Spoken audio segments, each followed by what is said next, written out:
بسم اللہ الرحمن الرحیم الحمدللہ والصلاة والسلام علی سیدنا رسول اللہ وعلی آلہ واصحابہ اجمعین وبعد۔ آج کچھ گفتگو اس حوالے سے کرنا مقصود تھی کہ ہم ماہ رمضان المبارک کو گزار رہے ہیں، تو ہمارے نبی صلی اللہ تعالی علیہ وسلم ماہ رمضان المبارک کو کیسے گزارا کرتے تھے۔ جب رمضان کا آخری عشرہ آنے لگتا تو حضور کریم علیہ الصلوۃ والسلام، حدیث میں آتا ہے کان النبی صلی اللہ علیہ وسلم یشد مئزرہ، اللہ کے نبی صلی اللہ تعالی علیہ وسلم اپنے تہبند کو کس لیتے، ویوقظ اہلہ، اور اپنے گھر والوں کو بھی جگایا کرتے کہ اٹھو اور رمضان کی راتوں میں اللہ کی عبادت کے اندر یہ رات گزارو، اور آرام کرتے ہوئے سوتے ہوئے نہ غافل ہو کر گزار دینا۔ آقا علیہ السلام راتوں کو جاگا کرتے، یحیی لیلہ، اور رمضان کے آخری عشرے کی راتوں کو جاگ کے گزارتے اور عبادت فرماتے۔ یوقظ اہلہ، اپنے گھر والوں کو بھی جگایا کرتے کہ سب گھر والوں کو، بال بچوں کو، بیوی بچوں کو، اٹھو، اللہ کی عبادت کا یہ موقع ہے اور اس میں جتنی عبادت ہو سکے کر لیا کرو۔ اور اعتکاف کی ایک حکمت احادیث طیبہ میں یہ بھی آئی کہ رمضان کے آخری عشرے کی جو طاعت راتیں ہوتی ہیں، جب بندہ اعتکاف میں ہوگا، اللہ کے گھر میں ہوگا، مسجد میں ہوگا، تو یقیناً وہ طاعت راتوں کو بھی پائے گا کہ اللہ کے نبی علیہ السلام نے فرمایا کہ رمضان کی طاعت راتوں میں شب قدر کو تلاش کرو۔ تو علماء نے فرمایا احادیث طیبہ کی روشنی میں یہ بھی بات ثابت ہوتی ہے کہ حضور سرور کونین صلی اللہ علیہ وسلم جو اعتکاف کی عبادت فرماتے، وہ اسی لیے فرماتے کہ ایک تو اللہ کو راضی کر لیا جائے، اور ساتھ میں وہ شب قدر جو اس کی طاعت راتوں میں ہے اسے بھی بندہ مومن پالے۔ امت کے سکھانے کے لیے ہمارے آقا علیہ الصلوۃ والسلام رات کو جاگ کر اللہ کی عبادت کیا کرتے، تاکہ ہم بھی ان راتوں کو جاگیں، اللہ کی عبادت میں جاگ کے گزاریں، نہ یہ کہ ٹیلی ویژن کے آگے، موبائل کے آگے، فیس بک کے سامنے اور مختلف یوٹیوب کے پر مختلف ویڈیوز اور چینلز اور ڈرامے اور بعض اللہ فلمیں دیکھ کر گزارے۔ یہ مقصد ہرگز نہیں ہے، بلکہ اللہ کو راضی کرنے کا مقصد ہے۔ آج بھی ہم یہاں جمع ہوئے ہیں، اس کی وجہ ہی یہی ہے کہ یہاں ختم قرآن ہوا۔ سلف صالحین ان جگہوں کو ڈھونڈا کرتے تھے جہاں اللہ کی کتاب کا ختم ہوتا، وہاں جاتے، وہاں شرکت کرتے، شریک ہو جاتے کہ اللہ ہم سے راضی ہو، اور وہ رحمتیں جو رب العالمین کی برس رہی ہوتی ہیں ختم قرآن کی جگہ پر، اس سے ہم بھی مستفید ہو جائیں۔ اب اگر ہم سحری کی طرف آئیں تو آقا علیہ الصلوۃ والسلام کی احادیث طیبہ میں یہ رہنمائی ملتی ہے، سیرت طیبہ میں، کہ سحری کے کھانے کو آقا علیہ الصلوۃ والسلام نے فرمایا یہ برکت والا کھانا ہے۔ اور جب آخری عشرہ آتا تو حدیث طیبہ میں آتا ہے کہ آقا علیہ الصلوۃ والسلام کی جو افطاری کے بعد کا جو کھانا ہوتا ہے، وہ کھانا آقا علیہ السلام کی سحری ہوا کرتا تھا، یعنی سحری میں وہ کھانا نوش فرمایا کرتے۔ کھانے پر زور نہیں ہوتا، آج ہم پکوڑے اور چپس اور یہ اور وہ تلن اور نہ جانے کیا کیا چیزیں نہیں ہوتی کہ مطلب یہ سمجھتے رمضان آ گیا، یہ چیز نہیں ہوئی تو وہ افطاری نہیں ہے، اور ڈٹ کے نہیں کھایا تو وہ سحری نہیں۔ حضور کائنات صلی اللہ علیہ وسلم کا کھانا رمضان و غیر رمضان میں ویسا ہی ہوا کرتا جیسے پورے سال ہوا کرتا تھا۔ یہ نہیں تھا کہ وہ رمضان آ گیا تو بس وہ کھانے کا مہینہ ہے، بلکہ عبادت کے لیے سوچیں کہ جو افطاری کا کھانا ہوتا، جو نوش فرمانا ہوتا، وہ سحری میں فرماتے۔ اس کا مطلب کس قدر عبادت کی طرف دھیان ہوا کرتا تھا۔ اور سحری کے بارے میں یہ حدیث بڑی مشہور حدیث کہ حضرت عرباض بن ساریہ رضی اللہ تعالیٰ عنہ کہتے ہیں کہ اللہ کے نبی علیہ السلام نے ایک مرتبہ مجھے سحری کی دعوت دی۔ حضور صحابہ کو دعوت بھی دیا کرتے کہ آؤ اور ساتھ مل کر ہم سحری کا کھانا کھائیں، جس طرح ہمارے یہاں مساجد میں ہوتا ہے کہ کبھی اہتمام ہوتا ہے، افطاری کا ساتھ مل کے ہوتی ہے، سحری ہوتی ہے، تو آقا علیہ الصلوۃ والسلام سحری صحابہ کو کرایا کرتے۔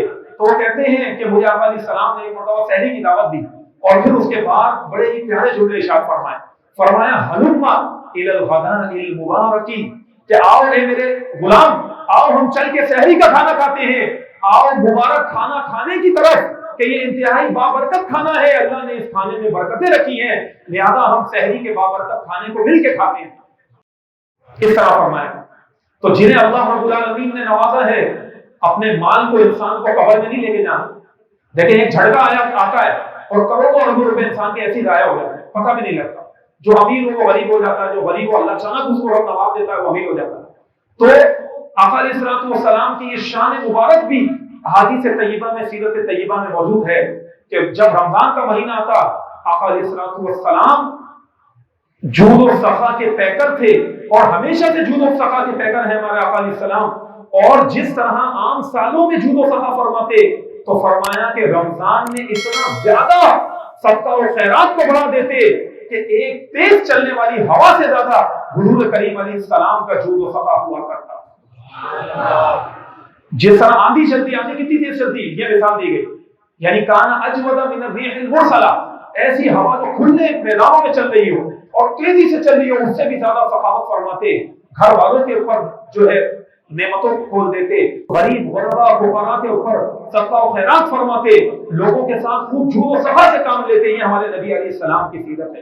لیکن آج ہمارا کیا حال ہو گیا ہے کہ اگر اپنی ذات کے لیے لاکھوں روپے کا بل بھی بن جائے، گھر بنانا ہو، ٹھیک ہے، اسپتال میں علاج ہو، ذاتی کوئی گاڑی خریدنی ہو، بینک بیلنس کوئی کاروبار بنانا ہو، تو لاکھوں کروڑ روپے کی انویسٹمنٹ آپ کے بند کر کے ہو جاتی ہے.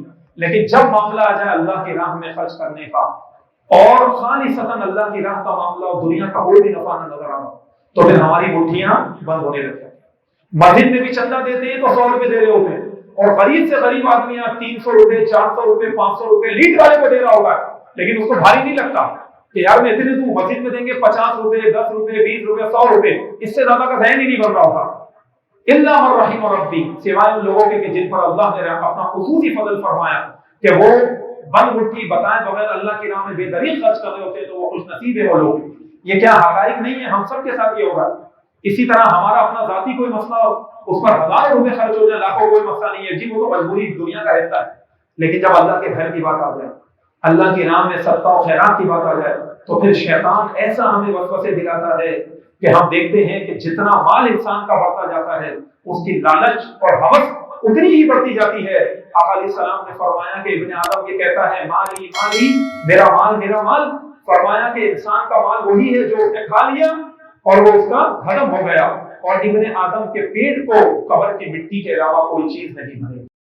تو یہ مال، یہ دولت، یہ تکبر، یہ گھمنڈ، یہ سب یہی رہ جانا ہے.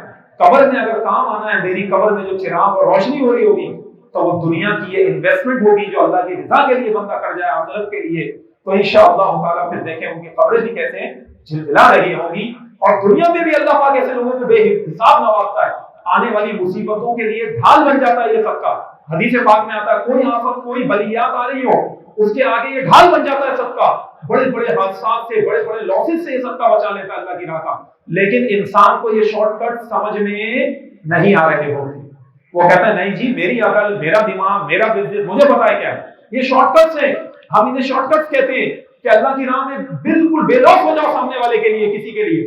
پھر دیکھیں رب العالمین کیسے ایسی بد گلی کے اندر انسان جب جا کے پھنس جاتا ہے، وہاں رب العالمین کی خیر سے امداد آتی ہے اور اللہ رب العالمین اس کی مدد فرماتا ہے. اور اس کا ذکر اللہ رب العالمین نے فرمایا قرآن کریم کے اندر، اس کا اشارہ اور واضح طور پر یہ آیت ملتی ہے کہ وَمَن يَتَّقِ اللَّهَ يَجْعَل لَّهُ مَخْرَجًا، کہ جو اللہ کے تقوی پرہیزگاری کو اختیار کر لیتا ہے، اللہ کے ڈر کو اپنے دل میں جگہ دے دیتا ہے، اللہ تعالیٰ اس کے لیے راہ نجات بنا دیتا ہے. جہاں وہ پھنسے گا اللہ پاک اس کو دوسری جگہ سے نکال دے گا، جہاں وہ پھنسا دوسری جگہ سے نکل جائے گا.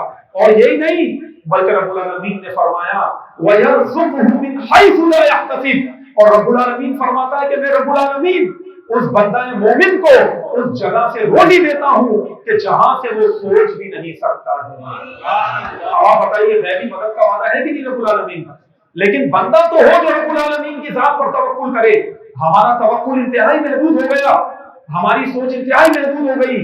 ہم نے نام تو لے لیا کہ ہاں جی اللہ پہ بھروسہ، تمام باتیں سب ہو رہی ہیں، دل میں ایک چوٹ چھپا ہوتا ہے کہ یار پیسہ دوں گا کب ہو جائے گا مال، پتہ نہیں آئے گا نہیں آئے گا، آئے گا نہیں آئے گا، یہی سوچ رہے ہوتے ہیں، دوں نہیں دوں، دوں نہیں دوں. تو جس نیت سے انسان مال خرچ کر رہا ہوتا ہے، رب العالمین کی بارگاہ میں اسے ویسا ہی اجر و ثواب اور اس کا بدلہ مل رہا ہوتا ہے. اگر نیت صاف ہو بندہ مومن کی تو اس کے مطابق دیکھیں اس کے لیے کیسے رزق کے بھی دروازے کھلتے ہیں. تو آقا عالم صلی اللہ تعالی علیہ وسلم ماہ رمضان میں بالخصوص فیاضی فرماتے، آخری عشرے میں اور زیادہ جود و سخا بڑھ جایا کرتا. انہی کلمات کے ساتھ میں اپنے اس کلام کا میں اختتام کروں گا. رب العالمین ہم سب کی بے حساب مغفرت فرمائیں اور ہمیں ہماری نسلوں کو اللہ کے گھر کا ادب نصیب فرمائیں، اور اس ماہ رمضان میں اپنے رب کو راضی کرنے کی ہمیں توفیق عطا فرمائیں، اپنے والدین کو خوش رکھنے کی توفیق عطا فرمائیں. وما علینا الا البلاغ.